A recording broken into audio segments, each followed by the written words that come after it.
மாப்பிள்ளை சம்பா அரிசியில் இன்றைக்கி ஒரு கஞ்சி தான் வைக்க போகிறோம். இந்த அரிசிக்கு ஹெல்த் பெனிஃபிட் வந்து எக்கச்சக்கம்.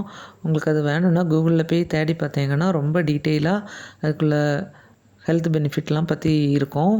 அதை வாசித்து பார்த்தீங்கன்னா உங்களுக்கு நல்லா புரியும். இப்போ இந்த கஞ்சி எப்படி பண்ணதுன்னு பார்க்கலாம். வாங்க வீடியோக்குள்ளே போகலாம். இன்றைக்கி நான் மெஷரிங் கப்பில் 1 கப்பு மாப்பிள்ளை சம்பா அரிசி எடுத்திருக்கேன். இந்த அரிசியை நல்லா கழுவிட்டு 3-4 தடவை நல்லா கழுவிடணும். கழுவிட்டு தண்ணி ஊற்றி இதை ஊற வச்சிடணும் ஓவர் நைட்டு. நான் வந்து நைட்டு ஒரு 10 மணிக்கிட்ட அது ஊற வச்சுருக்கேன். காலையில் அது நல்லா ஊறி இருக்குது. இப்போது நம்ம நல்லா கழுவிட்டு தான் அரிசியை ஊற வச்சோம். அதனால் அந்த தண்ணியையே ஊற்றி நான் இந்த அரிசியை வேக வைக்க போகிறேன். நான் 1 கப்பு அரிசிக்கு 4 கப்பு தண்ணி ஊற்றிருக்கேன்.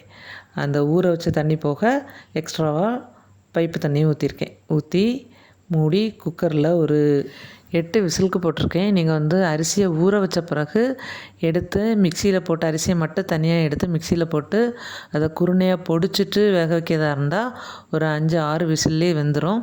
நான் அப்படியே முழு அரிசியை போட்டுட்டு கடைசியாக தான் இதை வந்து நான் லேசாக அரைக்க போகிறேன். அதனால் எனக்கு வந்து ஒரு 8-9 விசில் கிட்ட ஆச்சு.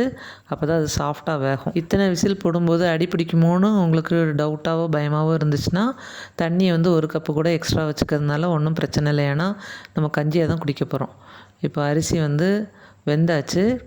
நான் இப்போது 1 கப்பு தண்ணி கூட ஊற்றிருக்கேன் கஞ்சியாக குடிக்கிறதுனால. ஊற்றிட்டு நீங்கள் வந்து மிக்சியில் போட்டு லேசாக ஒன்றும் பாதியமாக அரைக்கதாக இருந்தால் அரைச்சிக்கலாம். நான் வந்து எலக்ட்ரிக் பிளெண்டர் வச்சு லேசாக ஒன்றும் பாதியமாக அரைச்சிருக்கேன். அது இல்லை நீங்கள் மத்து வச்சு நல்லா மசிச்சு விட்டாலும் போதும். இதுக்கு தேவையான உப்பையும் போட்டு கொஞ்சம் தண்ணி ஊற்றி நான் அப்படியே மூடி வச்சுட்டேன். காலையிலே கஞ்சி வச்சுட்டேன் மத்தியானம் குடிக்கிறதுக்காக. அப்போ மத்தியானத்துக்குள்ளே அது லேசாக புளிச்சு நம்மளுக்கு கொஞ்சம் பழைய கஞ்சி மாதிரி உள்ள ஒரு டேஸ்ட்டில் வரும். அதுக்காக தான் நீங்கள் வந்து சூடாகவே குடிக்கிறதா இருந்தாலும் குடிச்சிக்கலாம். இப்போ கஞ்சியில் நான் போட்ட உப்பும் கணக்காக தான் இருந்துச்சு. ஆனால் தண்ணி கம்மியாக இருக்குது. அதனால் கொஞ்சமாக இதில் தண்ணியும் ஊற்றி நல்லா தயிரும் ஊற்றிட்டு பீட்ரூட் வதக்குனது, சின்ன வெங்காயம், அதுக்கப்புறமா கொஞ்சம் வத்தல் இவ்வளோ வச்சு சாப்பிட போகிறோம்.